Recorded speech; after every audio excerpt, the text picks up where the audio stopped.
The National Down Syndrome Society has a handout on their website that explains what they call preferred language to use when referring to people with Down syndrome. They list that people with Down syndrome should always be referred to as people first. We should say a child with Down syndrome instead of a Down syndrome child or Down's child. People have Down syndrome, they do not suffer from it. Down syndrome should be referred to as a syndrome or condition. It is not a disease. Instead of the word normal, use typical or typically developing. Intellectual or cognitive disability has replaced mental retardation. And finally, the National Down Syndrome Society condemns the use of the word retarded in any derogatory context. What is Down syndrome? Down syndrome is a condition in which a person has an extra 21st chromosome, giving it the name trisomy 21, meaning 3 21st chromosomes instead of the typical 2. Adding this genetic material alters the course of development.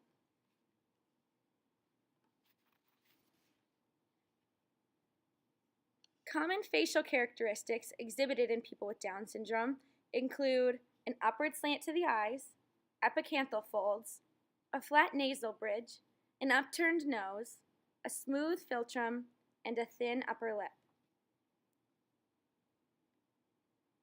Some common physical characteristics seen in people with Down syndrome include an overall low muscle tone and small stature, and a single deep crease across the center of the palm. What future teachers should know. There are many medical problems that are common in people with Down syndrome, and they often manifest themselves in ADHD-like characteristics. Here are some of those medical problems and the behaviors they might cause. Hearing and vision difficulties. With their vision, it is common for a person with Down syndrome to have cataracts, a lazy eye, or be near or farsighted. This can present itself as the student not focusing their attention on the teacher or the content in front of them. Many people with Down syndrome also have abnormalities in the structure of their inner ear, making it easy for fluid to get trapped inside. This causes a high incidence of ear infections, meaning the child could lose some hearing for up to a handful of weeks if not treated properly. This can also display itself as a lack of engagement from the student.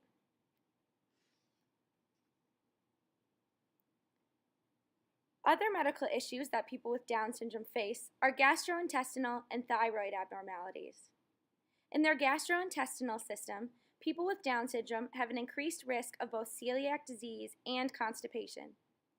These can manifest themselves as the student being irritable and ornery because they are physically uncomfortable.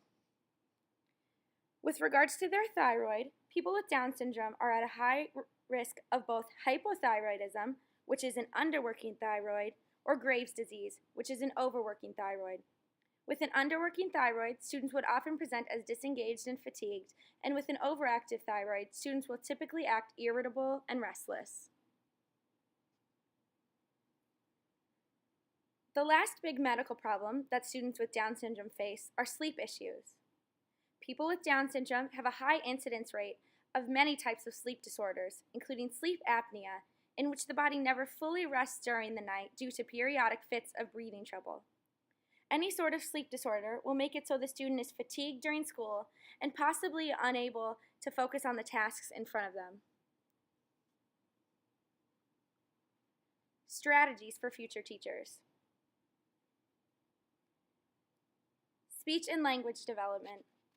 Many students with Down syndrome struggle with both their speech and language development starting at an early age.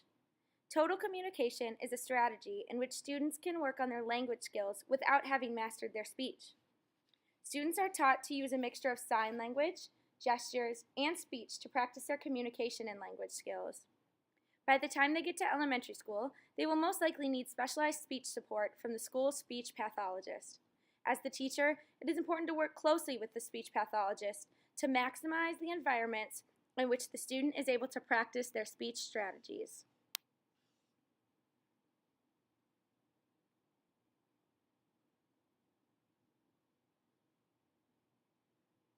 Some other strategies that teachers can use to support their students include being as concrete as possible with your student.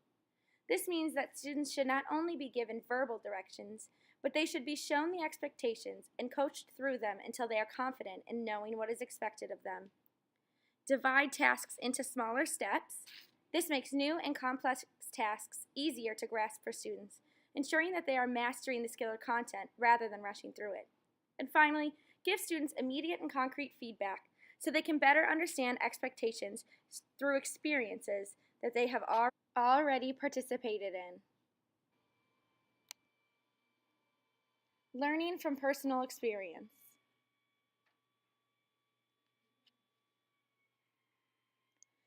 The following quotes are taken from an interview with Maggie Dries, Inclusion Camp Director at Camp Olami through the Sabes Jewish Community Center.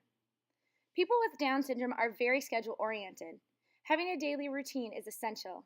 If their schedule changes, give them plenty of time to process and adjust to the change. And patience is key in working with people with Down syndrome.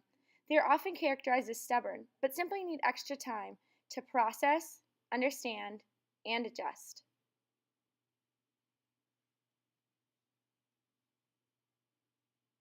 A final note from Maggie.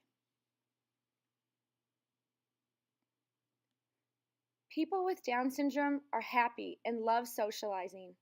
Do fun activities and enjoy your time with them.